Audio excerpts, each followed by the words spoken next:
ന്റെ പുനരാഗമനത്തോടനുബന്ധിച്ച് നടക്കുന്ന കാര്യങ്ങൾ ഇവയൊക്കെ വളരെ വ്യക്തമായ നിലകളിൽ പാട്ടുകാർ എഴുതി വെച്ചേക്കാം.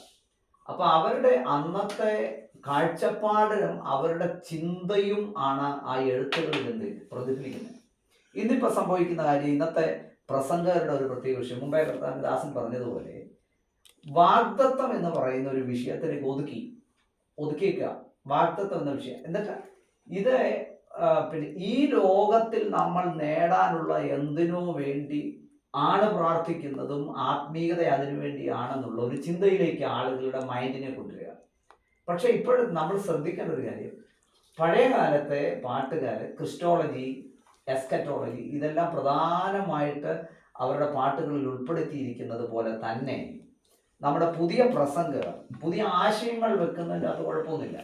പക്ഷേ പ്രധാനമായിട്ടും യേശുക്രിസ്തുവിൻ്റെ ക്രൂശുമരണത്തിൽ സംഭവിച്ച കാര്യം, യേശുക്രിസ്തുവിൻ്റെ ക്രൂശുമരണത്തിൽ പിന്നെ നമ്മൾക്ക് മാനവകുലത്തിന് എന്തൊക്കെ സംഭവിച്ചു, എന്തൊക്കെ അവർക്ക് ഗുണകരമായി തീർന്നു എന്നുള്ളതും ഭാവികാല നിത്യത സംബന്ധിച്ചും ഭാവികാല കാര്യങ്ങൾ സംബന്ധിച്ചും ഒക്കെ കൃത്യമായിട്ട് ജനത്തെ ബോധിപ്പിക്കണം, ബോധ്യം വരുത്തണം എന്നുള്ളതാണ്. അതിപ്പോൾ പരാജയപ്പെട്ടിരിക്കുകയാണ്.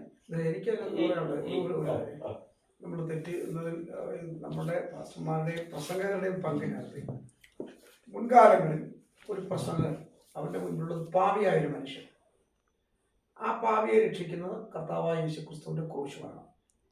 പിന്നെ വിശ്വാസികൾ പൂർവാധികം ഇന്നത്തെ പ്രസംഗങ്ങളെ മുഴുവൻ ശ്രദ്ധിക്കും. പ്രസംഗത്തിന് നമ്മൾ ആ ഒരു മൊത്തം ഒന്ന് വിലയിരുത്തിയാൽ എല്ലാ അനുഗ്രഹങ്ങളും നമുക്ക് തരുന്നൊരു ദൈവം, ഇത് സ്വീകരിക്കാനായി നിൽക്കുന്ന വിശ്വാസി, ഇത് തടയുന്ന പിശാച്. ഇതില്ലെങ്കിൽ നമ്മുടെ പ്രസംഗം പൂർത്തിയാകുകയില്ല. വിശാലിക്കുന്നതല്ല, ഈ പ്രസംഗത്തിൽ സാത്താൻ എന്ന പദം ഉപയോഗിക്കാതെ നമുക്ക് എത്ര പേർക്ക് ഒരു മണിക്കൂർ പ്രസംഗിക്കാൻ പറ്റും. ശരിയാണ്. സത്യമായിട്ടും ഇപ്പോഴത്തെ മെസ്സേജ് നമ്മൾ വിലയിരുത്തി പഠിച്ചാൽ യേശു അല്ലെ ക്രിസ്തു ദൈവപുത്രൻ എന്നൊക്കെ പറഞ്ഞതിനേക്കാൾ കൂടുതലും ഇടപെട്ട് വരുന്നത് കഷ്ടത, സാത്താൻ കഷ്ടത,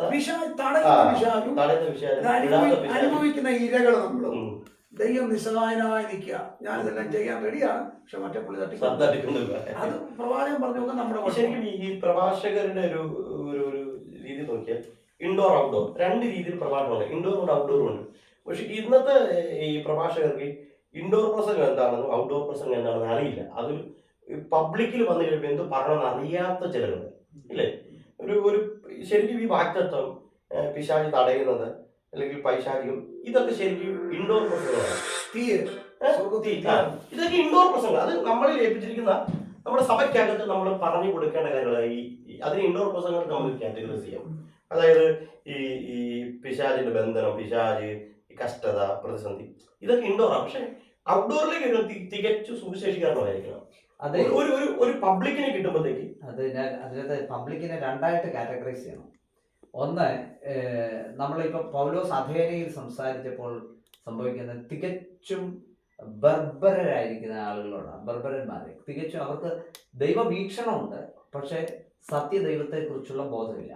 അങ്ങനെയുള്ള ആളുകളോട് പറയുകയാണ് ഒരു ദൈവമുണ്ടെന്നും ആ ദൈവത്തെ സംബന്ധിച്ചും പറഞ്ഞിട്ട്